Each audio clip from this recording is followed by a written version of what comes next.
Welcome back everybody in my video lecture series of 12th standard physics subject. In our previous two videos, we saw HEC board question paper pattern and some basic important concepts. विद्यार्थी मित्रांनो, आपण पहिल्या व्हिडिओमध्ये HEC बोर्डचा revise question paper pattern जो आहे याबाबत माहिती घेतलेली आहे. मला वाटतं आपणा सर्वांना तो व्हिडिओ नक्कीच आवडलेला असेल. अत्यंत उपयुक्त असा तो व्हिडिओ आहे. व्हिडिओ नंबर 2 मध्ये आपण पेपर फर्स्ट मधला फर्स्ट जो चॅप्टर आहे रोटेशनल डायनॅमिक्स या चॅप्टरला आपण सुरुवात केली आणि या चॅप्टर मधले जे बेसिक कन्सेप्ट होते हे आपण डिस्कस केले. उदाहरणार्थ ज्या फिजिक्सच्या वेगवेगळ्या प्रकारच्या ज्या ब्रांचेस आहेत त्याबाबत आपण डिस्कस केलं. त्यानंतर मोशन म्हणजे काय, त्याचे वेगवेगळे प्रकार असतात, डिफरंट टाइप्स ऑफ मोशन्स. त्यानंतर सर्क्युलर मोशन, रोटेशनल मोशन, त्यांची वेगवेगळ्या प्रकारची एक्झाम्पल्स आपण पाहिली. Uniform circular motion, non uniform circular motion, त्यांची एक्झाम्पल्स आपण डिटेलमध्ये पाहिली. त्यानंतर इम्पॉर्टंट डेफिनेशन्स, अँग्युलर डिस्प्लेसमेंट असेल, अँग्युलर व्हेलॉसिटी असेल, अँग्युलर ऍक्सलरेशन, या महत्वाच्या डेफिनेशन्स आपण स्टडी केल्या. त्यांचे फॉर्म्युले, त्यांची युनिट्स, त्याची डायमेन्शन्स, त्याची डायरेक्शन आपण कशी फाइंड आउट करतो राईट हँड रूलनं हे आपण पाहिलं. त्यानंतर आपण relation between linear velocity and angular velocity V is equal to R omega हा टॉपिक आपण स्टडी केला. आणि त्या व्हिडिओच्या शेवटी आपण सेंट्रीपेटल फोर्स आणि सेंट्रीफ्युगल फोर्स याबाबत आपण डिस्कशन केलं. हे दोन्हीही फोर्सेस कधी अस्तित्वात असतात तर ज्यावेळेस बॉडीची मोशन ही सर्क्युलर असते त्यावेळेस हे फोर्सेस अस्तित्वामध्ये असतात. जो फोर्स आतमध्ये ओढण्याचा प्रयत्न करतो त्याला आपण सेंट्रीपेटल फोर्स असं म्हणतो आणि जो बाहेरच्या बाजूला ढकलण्याचा प्रयत्न करतो त्याला आपण सेंट्रीफ्युगल फोर्स असं म्हणतो. आज आपण सेंट्रीपेटल फोर्सचं पहिलं ऍप्लिकेशन शिकणार आहोत. Now in today's lecture we will discuss about very important and conceptual topic, banking of roads. Here we consider a car moving along a horizontal curved road. Let small m be the mass of a car moving with a speed v along a curve of radius small r. The necessary centripetal force for its circular motion is provided by or supplied by force of friction or frictional force between the tires of the car and the surface of the road. या diagram मध्ये दाखवल्याप्रमाणे car corner वरून pass out होते असं दाखवलेलं आहे. सपाट आणि वळणाचा अशा प्रकारचा हा रस्ता आहे. Smooth horizontal curvature path, plane curvature path. या रोड वरून कार चाललेली आहे. त्या कारचं मास स्मॉल m एवढा आहे. v ही त्याची वेलॉसिटी किंवा त्याचं स्पीड आहे. r ही त्या रेडियस ऑफ कर्वेचर आहे.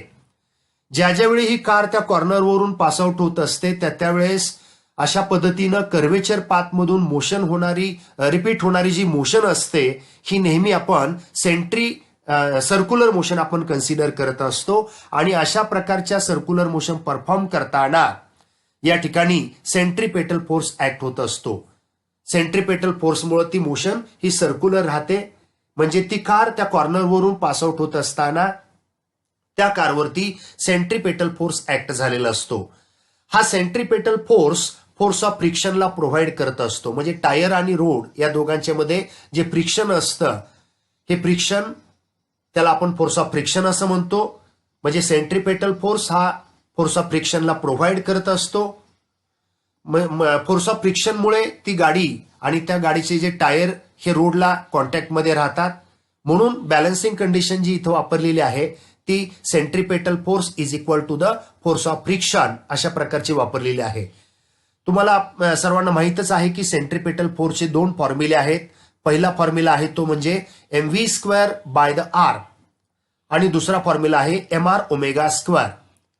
जर लिनियर व्हेलॉसिटी दिली तर आपण पहिला फॉर्म्युला वापरतो. अँग्युलर व्हेलॉसिटीसाठी आपण दुसरा वापरतो. या ठिकाणी आपल्याला लिनियर व्हेलॉसिटी, लिनियर स्पीड आपल्याला काढायचे त्यामुळे आपण पहिला फॉर्म्युला वापरणार आहोत mv² by the r. Force of फ्रिक्शनचा फॉर्म्युला 11वी मध्ये आपण स्टडी केलेला आहे आणि तो फॉर्म्युला आहे म्यू एम जी. हा फॉर्म्युला कसा आला हे आपण या ठिकाणी पाहूया. सपोज हॉरिझॉन्टल सरफेसवरती एक ब्लॉक मांडलेला आहे रेस्ट कंडिशनला, त्याचं वेट व्हर्टिकली डाऊनवर्ड डायरेक्शनला ऍक्ट झालेलं आहे.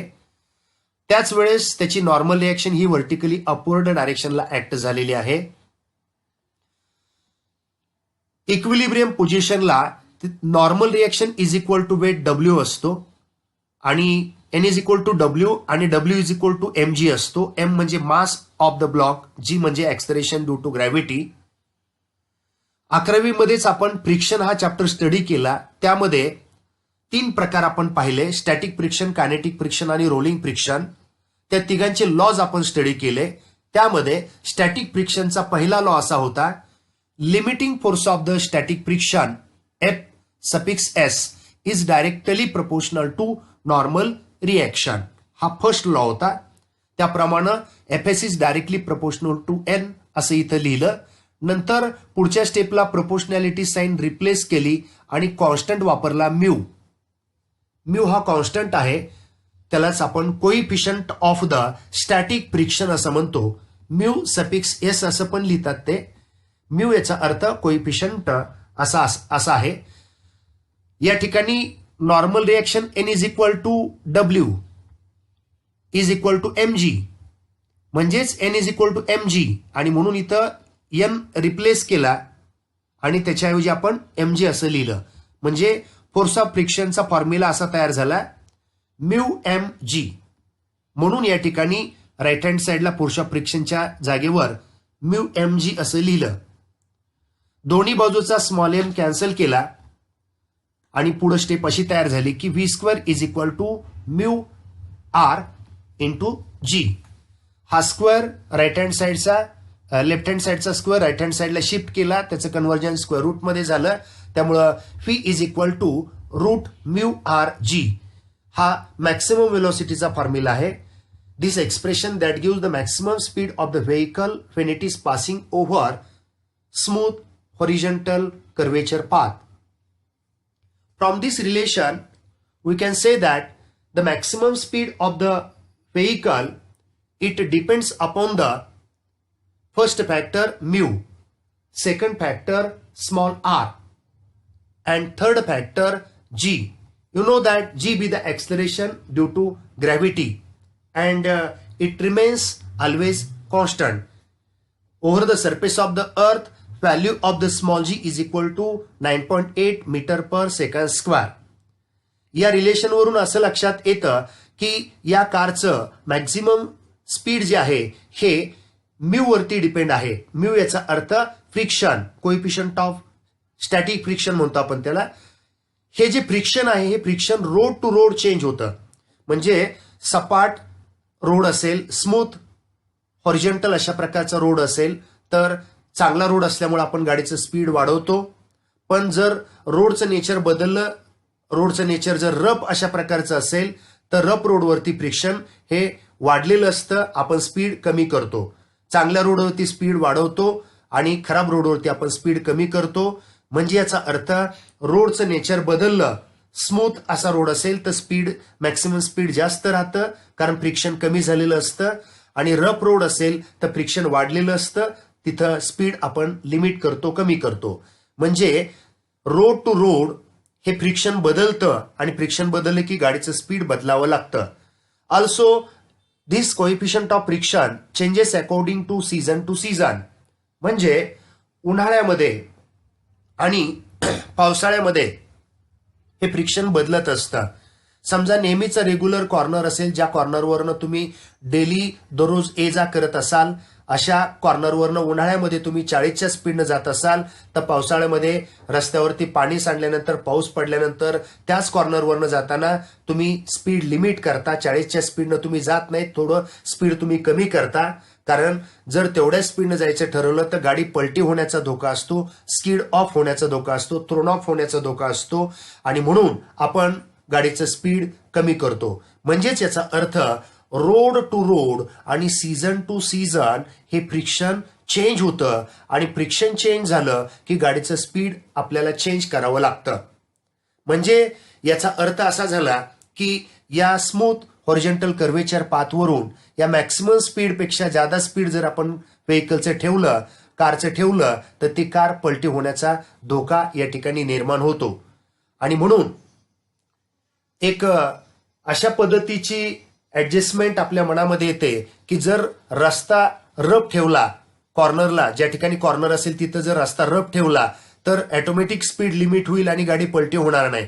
परंतु हा रफ रोड ठेवल्या कारणामुळं गाडीचे जे टायर्स असतात ते टायर्स त्याची झीज होण्याची शक्यता असते. Wears and tears of the tyres takes place over such type of the road.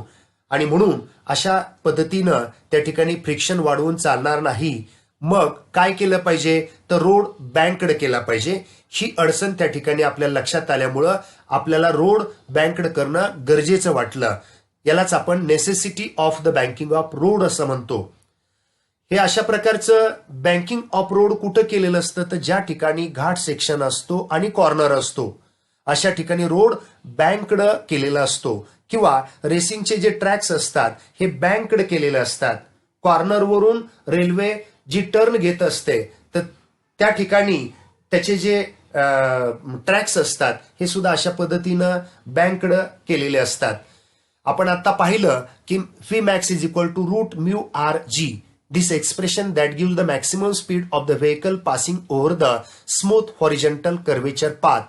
सपाट आणि वळणाच्या रस्त्यावरून कार जात असताना त्याचं मॅक्सिमम स्पीडचं रिलेशन आपण या ठिकाणी डिराईव्ह केलेलं आहे.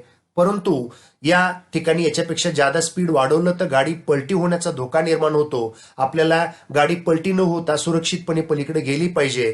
कारण ज्या वेळेस आपण कॉर्नरवरनं टर्न घेत असतो त्यावेळेस स्पीड लिमिटचे बोर्ड डिस्प्ले केलेले असतात.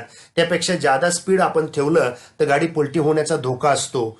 आपल्याला या रोडवरून जाताना, कॉर्नरवरून जाताना मॅक्सिमम स्पीडनं व्हेकल आपल्याला पास करायची, यासाठी रोड आपल्याला बँकड करावा लागतो. आत्ता सांगितलेलं जे रिलेशन आहे, उदाहरणार्थ भिगवण चौकामधला जो स्तंभ आहे त्याला वळसा घालून आपण ज्यावेळेस येतो त्यावेळेस तो रोड हा स्मूथ हॉरिझॉन्टल कर्वेचर पाथ अशा प्रकारचा आहे. त्याचं मॅक्सिमम स्पीडचं relation Vmax is equal to root mu R G अशा प्रकारचं आहे. बँकड रोडचा कन्सेप्ट आपण यानंतर स्टडी करणार आहोत. Banking of road is the best way to ensure the safety of the vehicles moving at high speed along a curved road. Banking of road म्हणजे it is the process of the rising outer edge of the road over its inner edge through certain angle. म्हणजे it is one process. ही एक अशा प्रकारची process त्या ठिकाणी रोडवरती केलेली असते.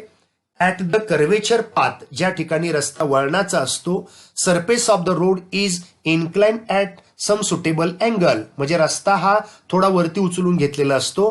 With the horizontal so that its outer edge, रस्त्याची बाहेरची बाजू is at higher level than the inner edge, आतल्या बाजूपेक्षा रस्त्याची बाहेरची बाजू उंचावरती घेतलेली असते. This arrangement is called banking of the road. अशा प्रकारची जी व्यवस्था त्या ठिकाणी केलेली असते त्यालाच आपण बँकिंग ऑफ रोड असं म्हणतो. बँकिंग ऑफ रोडचा कन्सेप्ट हा घाट सेक्शन असतो, कॉर्नर असतो, रेसिंगचे ट्रॅक्स जिथं कॉर्नर घेत असतात अशा ठिकाणी रोड हा बँकड केलेला असतो. अशा ठिकाणी बँकिंग ऑफ रोडचा कन्सेप्ट अप्लाय करतात. या ठिकाणी सुरुवातीचा जो रोड असतो हा हॉरिझॉन्टल अशा प्रकारचा असतो आणि नंतरचा रोड जो आहे तो असा इन्क्लाइन केलेला असतो, म्हणजे रस्त्याची बाहेरची बाजू ही उंचावरती ठेवलेली असते आतल्या बाजूपेक्षा. ही संपूर्ण जी प्रोसेस आहे ती कॉर्नर पुरतं मर्यादित केलेली असते. घाट सेक्शनमध्ये गाडी टर्न घेत असताना अशा प्रकारचं रोड बँकड केलेला असतो. या दोन रोडच्या मधला जो अँगल असतो, हॉरिझॉन्टल रोड आणि इन्क्लाइन रोड, या दोघांच्या मधला जो अँगल आहे यालाच आपण काय म्हणत असतो, अँगल ऑफ द बँकिंग. हा अँगल ऑफ बँकिंग थीटानं डिनोट करतात.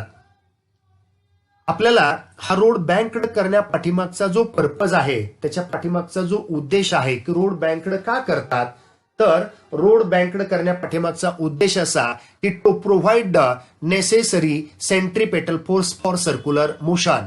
म्हणजे जर सर्क्युलर मोशनमध्ये म्हणजे गाडी सुरक्षितपणे एका टोकावरून दुसऱ्या टोकाला सुरक्षितपणे कॉर्नरवरनं जर जायची असेल तर याचा अर्थ त्याची मोशन ही सर्क्युलर राहणार, म्हणजे याचा अर्थ त्याच्यावरती सेंट्रीपेटल फोर्स हा ऍक्ट झालेला असतो. आणि म्हणून या ठिकाणी सर्क्युलर मोशन परफॉर्म करताना सेंट्रीपेटल फोर्स हा इसेन्शियल असतो. त्यानंतर दुसरा पर्पज असा आहे to reduce wear and tear of the tyres due to the friction, म्हणजे तिथं टायरची जी झीज होत असते फ्रिक्शनमुळं ती त्या ठिकाणी कमी केली जाते. टू अवॉइड द स्किडिंग, म्हणजे गाडी जी घसरणार आहे ते घसरू नये म्हणून घसरण्यापासून प्रोटेक्ट करण्यासाठी अशा पद्धतीचा रोड बँकड केलेला असतो.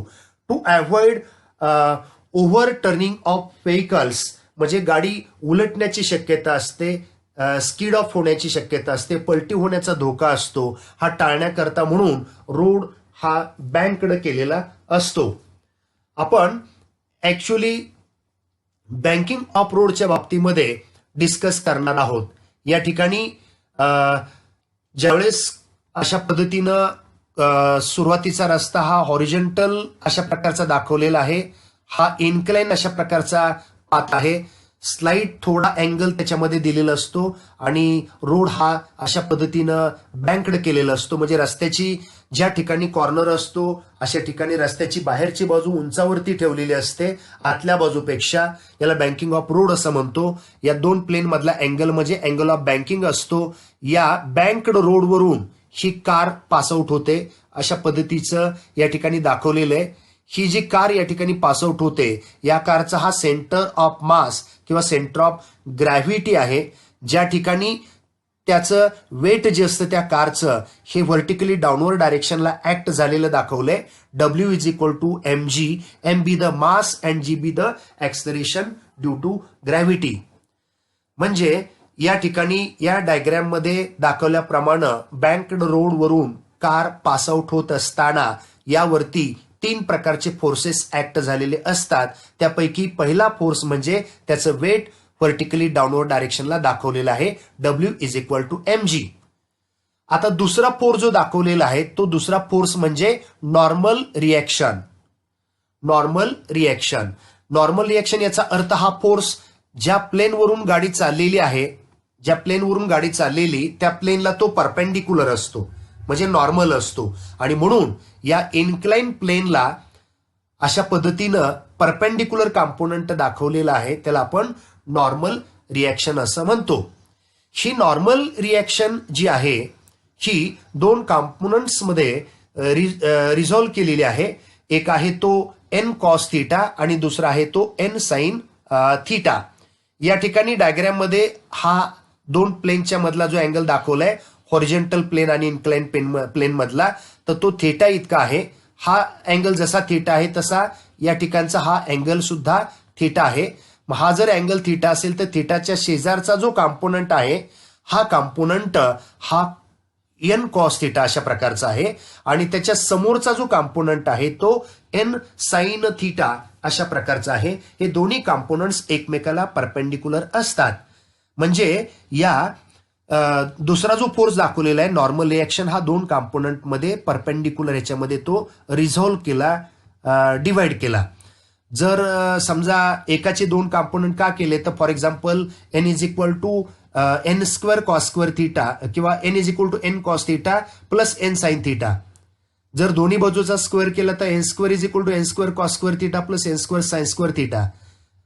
म्हणजे राईट हँड साइडला n स्क्वेअर कॉमन काढला तर n square is equal to n square आणि sine square theta plus cos square theta 1 येणार, म्हणजे n is equal to n. अशा पद्धतीनं या सेकंड फोर्सचं नॉर्मल रिएक्शनचं रिझोल्युशन हे 2 कॉम्पोनंट मध्ये केलेलं आहे. जसं हा दुसरा फोर्स 2 कॉम्पोनंट मध्ये रिझॉल्व्ह केला तसं या कारवरती तिसरा फोर्स इथं ऍक्ट झालेला आहे आणि तो म्हणजे फोर्स ऑफ द फ्रिक्शन, ज्याला फ्रिक्शनल फोर्स असं म्हणतो. हा टायर आणि रोड या दोघांच्या मध्ये असतो बघा. म्हणजे 3 फोर्सेस त्या कारवरती ऍक्ट झाले, एक वेट, दुसरी नॉर्मल रिएक्शन आणि तिसरा हा फोर्स ऑफ फ्रिक्शन. हा फोर्स ऑफ फ्रिक्शन जो आहे हा 2 कॉम्पोनंट मध्ये इथं रिझॉल्व्ह केलेला आहे बघा.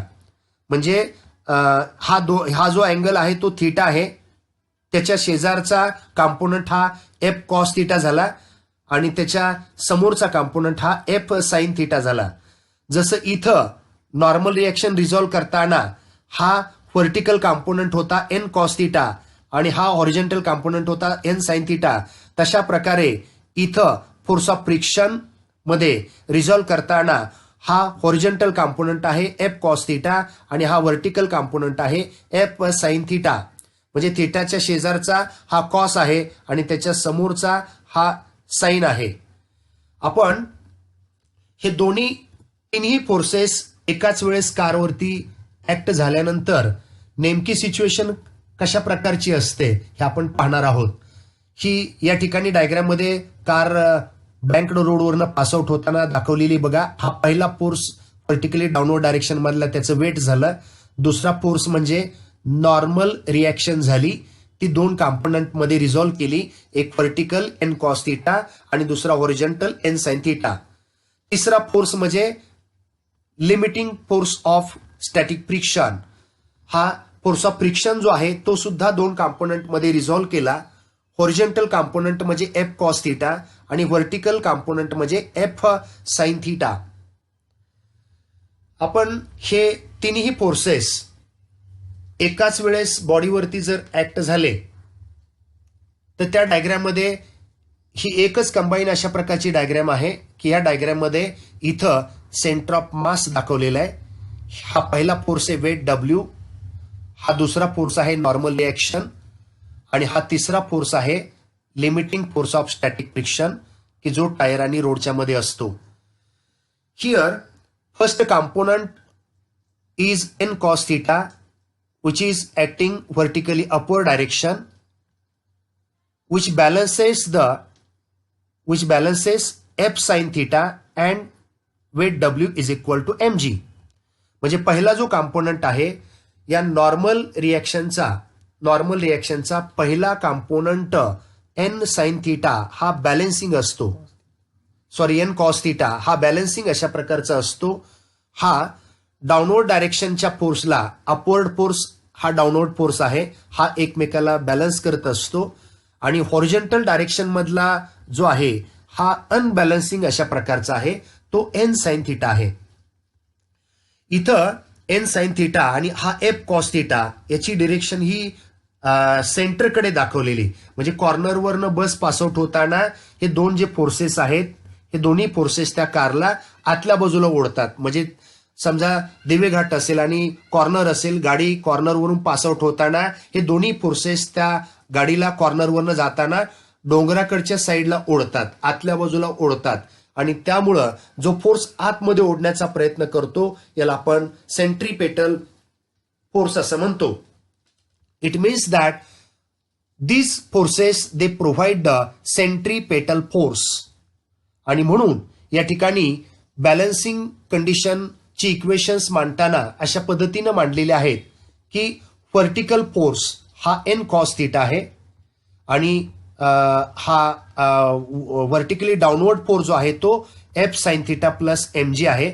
म्हणून इथं फर्स्ट इक्वेशन लिहिताना एन कॉस थिटा हा वरचा फोर्स झाला, खालच्या बाजूला दाखवलेला अपोजिट मधला force F sine theta plus M G झाला, F sine theta plus M G. हेच इक्वेशन एम जीच्या फॉर्ममध्ये मॉडिफाय करून मांडलेलं आहे. M G is equal to n cos theta, हा एफ साइन थिटा पलीकडे गेला की तो प्लसचा मायनस झाला. मग इक्वेशन असं तयार झालं की m G is equal to n cos theta minus f sine theta. Suppose equation number 1 हे बॅलन्सिंग अशा प्रकारचे इक्वेशन आहे. आता दुसरं इक्वेशन जे आपण मांडणार आहोत ते प्रोव्हाइडिंग इक्वेशन आपण मांडणार आहोत. म्हणजे पहिला कॉम्पोनंट हा बॅलन्सिंग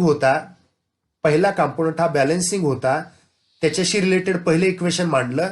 आता दुसरा कॉम्पोनंट हा अनबॅलन्स अशा प्रकारचा आहे की जो त्या कारला आतमध्ये ओढतो, म्हणजे तो त्या सेंट्रीपेटल फोर्सला प्रोव्हाइड करतो. म्हणून इथं लिहिताना असं लिहिलं की centripetal force is equal to n sine theta plus f cos theta. अशा पद्धतीचे इक्वेशन मांडलेले. सेंट्रीपेटल फोर्सचा फॉर्म्युला माहिती तुम्हाला, centripetal force is equal to m v square by the r. म्हणून सेंट्रीपेटल फोर्सच्या जागेवर m v square by r टाकला, राईट हँड साइड जशीच्या तशी ठेवली. सपोज इक्वेशन नंबर 2 म्हणजे पहिलं इक्वेशन हे बॅलन्स इक्वेशन आहे आणि दुसरं जे इक्वेशन आहे ते प्रोव्हाइड इक्वेशन आहे. Now dividing equation number 2 by equation number 1. Second इक्वेशनला जर फर्स्ट इक्वेशन डिवाइड केलं तर अशा पद्धतीनं लिहिता येतं mv² by r divide by mg is equal to n sin theta plus f cos theta divided by n cos theta minus f sin theta. Okay, you know that this limiting force of static friction is directly proportional to normal reaction. मग proportionality sign इथं replace केली, constant वापरला mu, त्यामुळं equation असं तयार झालं f is equal to mu n. ही f ची जी व्हॅल्यू आलेली आहे म्यू आणि एन, म्यू याचा अर्थ कोइफिशियंट ऑफ स्टॅटिक फ्रिक्शन असा आहे आणि एन याचा अर्थ नॉर्मल रिॲक्शन असा आहे. ही एफ ची व्हॅल्यू आपण इथं या ठिकाणी सबस्टिट्यूट करणार आहोत एफच्या जागेवर न्यूमरेटरला आणि खाली डिनॉमिनेटरला. ती व्हॅल्यू पुट केल्यानंतर हे रिलेशन मॉडिफाय करून असं लिहिता येतं v² by rg is equal to n sin theta plus इथे एफच्या जागेवर आला आता म्यू एन कॉस थीटा, तसंच खाली divide by n cos theta minus इथे एफच्या जागेवर आला म्यू एन आणि sine theta. Okay, now dividing numerator and denominator by n cos theta. या स्टेपला n cos थीटानं न्यूमरेटर आणि डिनॉमिनेटरला आपण डिवाइड करूया. न्यूमरेटरला इथं n cos थीटानं अशा पद्धतीनं डिवाइड करून घेतलं, सेम डिनॉमिनेटरला सुद्धा अशा पद्धतीनं आपण डिवाइड करून घेतलं. दोन्ही बाजूला न्यूमरेटर आणि डिनॉमिनेटरला डिवाइड केल्यानंतर कॉमन फॅक्टर्स या ठिकाणी आपण कॅन्सल करूया. न्यूमरेटरला एन कॅन्सल केला, इथं n cos थीटाला कॅन्सल झाला. डिनॉमिनेटरमध्ये इथं n cos थीटाला कॅन्सल झाला. इथं n आणि कॅपिटल N हा कॅन्सल झाला. त्यामुळं पुढची स्टेप अशा पद्धतीनं मांडली v² upon rg is equal to the sine theta divide by cos theta is equal to tan theta, म्हणून इथं टॅन थीटा आला. प्लस इथं काय राहिला, पुढं फक्त म्यू राहिला, तो इथं म्यू इथं मांडला. त्यानंतर divided by rg is equal to, आता डिनॉमिनेटरला बघा n cos थीटा कॅन्सल झाल्यामुळे किती राहिलं, इथं 1 राहिला. त्यानंतर इथं n आणि n कॅन्सल झाला, त्यामुळं sine theta upon cos theta काय झाला, टॅन थीटा, म्हणून इथं काय राहिला म्यू टॅन थीटा. ओके, हा डिवाइड बाय rg होता तो इज इक्वल टूच्या राईट हँड साईडला शिफ्ट केला, त्यामुळे रिलेशन असं तयार झालं v² is equal to rg tan theta plus u divide by 1 minus mu tan of theta. पुन्हा हा स्क्वेअर लेफ्ट साईडचा राईट हँड साईडला शिफ्ट केला, त्याचं कन्व्हर्जन स्क्वेअर रूट मध्ये झालं, म्हणून हे इक्वेशन असं लिहिलं v max is equal to root rg tan theta plus mu 1 minus mu tan of the theta. जसं आपण पाहिलं की हे जे डेरिव्हेशन आपण आता या ठिकाणी डिराईव्ह केलेलं आहे, हे मॅक्सिमम स्पीडचे रिलेशन या ठिकाणी आपण डिराईव्ह केलेलं आहे. या ठिकाणी बारकाईनं ऑब्झर्व केल्यानंतर असं लक्षात येतं की वरती प्लस साइन आहे, म्हणजे न्यूमरेटर हा राईज होतोय आणि खाली मायनस साइन आहे, म्हणजे डिनॉमिनेटर हा या ठिकाणी डिक्रीज होतोय, कमी होतोय. म्हणजे याचा अर्थ हे मॅक्सिमम स्पीडचं रिलेशन आहे. This expression that gives the maximum speed of the vehicle passing over the bank road. Same अशाच प्रकारचं रिलेशन आपल्याला मिनिमम स्पीडसाठी सुद्धा आपल्याला अशा प्रकारचं रिलेशन आपण डिराईव्ह करू शकतो. याकरता फक्त डायग्रॅम मधील फ्रिक्शनल फोर्स हा अपोजिट डायरेक्शन मध्ये डायग्रॅम मध्ये घ्या, म्हणजे खालच्या बाजूला जो होता ना तर त्याच्या ऐवजी वरच्या बाजूला घ्या व कॉम्पोनंट्स त्या ठिकाणी त्याचे रिझॉल्व्ह करा. म्हणजे फक्त फ्रिक्शनल फोर्स जो डाऊनवर्ड डायरेक्शनला होता का नाही डायग्रॅम मध्ये, तो फक्त फ्रिक्शनल फोर्स अपोजिट डायरेक्शन मध्ये घ्यायचा आणि दोन कॉम्पोनंट्स मध्ये रिझॉल्व्ह करायचा. मग आपल्याला मिनिमम स्पीड साठीचं एक्सप्रेशन त्याचं रिलेशन अशा पद्धतीनं लिहिता येतं की जे खाली इथं इक्वेशन 4 मध्ये आपण दाखवलेलं आहे. यामध्ये v minimum speed of the vehicle is equal to root rg tan theta minus mu, म्हणजे प्लसच्या जागेवर फक्त न्यूमरेटरला मायनस आला आणि खाली डिनॉमिनेटरला 1 प्लस म्यू टॅन थिटा म्हणजे मायनसच्या जागेवर तिथं प्लस आला. या इक्वेशन नंबर 4 वरून असं लक्षात येतं की न्यूमरेटर हा मायनस साईन आहे याचा अर्थ तो डिक्रीज होतोय आणि डिनॉमिनेटर प्लस साईन आहे याचा अर्थ तो इन्क्रीज होतो. यामधील थिटाला अँगल ऑफ रिपोज असं म्हणतात, म्हणजे minimum angle at which the object start slipping. म्हणजे या मिनिमम स्पीडमुळं कार रोडवर राहील, नाहीतर यापेक्षा जर स्पीड कमी झालं तर गाडी स्लाइड होईल आणि ती व्हॅलीमध्ये म्हणजे दरीमध्ये खाली जाण्याची शक्यता निर्माण होईल. तर अशा पद्धतीनं हे झालं इक्वेशन नंबर 4. म्हणजे आपण मॅक्सिमम स्पीड पण काढलं त्याचं बँक रोडवरचं, मिनिमम स्पीड सुद्धा आपण कॅल्क्युलेट केलं. आता आपण पहिली केस या ठिकाणी बघूया. फॉर हॉरिझॉन्टल कर्व रोड, जर रोड हा हॉरिझॉन्टल असेल तर दोन प्लेन मधला अँगल हा 0 असेल, म्हणजे theta is equal to 0. Therefore equation number 3 becomes, मग ही व्हॅल्यू जर इक्वेशन 3 मध्ये सबस्टिट्यूट केली तर ते अशा पद्धतीनं लिहिता येतं. Phi max is equal to root R g mu plus 0 आणि 1 मायनस 0. म्हणजे फक्त थिटाची किंमत इथं 0 टाकली, टॅन 0 झाला, tan of 0 is equal to 0. आणि म्हणून फॉर्म्युला असा तयार झाला, phi max is equal to root mu R g. Phi max is equal to root mu R G. हा जो फॉर्म्युला आहे हा ऑप्टिमम स्पीडचा फॉर्म्युला आहे. यानंतर इक्वेशन नंबर 3 मध्ये आपण बँक्ड रोड साठी पाहणार आहोत. इक्वेशन नंबर 3 मध्ये म्यू इज इक्वल टू 0 ही व्हॅल्यू या ठिकाणी आपल्याला सबस्टिट्यूट करायची आहे. तर म्यू इज इक्वल टू 0 याचा अर्थ या ठिकाणचं फ्रिक्शन जे आहे ते फ्रिक्शन 0 आहे. मग म्यू इज इक्वल टू 0 टाकल्यानंतर equation number 3 tan 0 is equal to 0, त्यामुळे हे अशा पद्धतीनं इथं किंमत टाकली टॅनच्या ठिकाणी तर ते रिलेशन या ठिकाणी V max is equal to root R G tan theta अशा पद्धतीनं तयार होतं. This is the optimum speed of the vehicle passing over the banked road.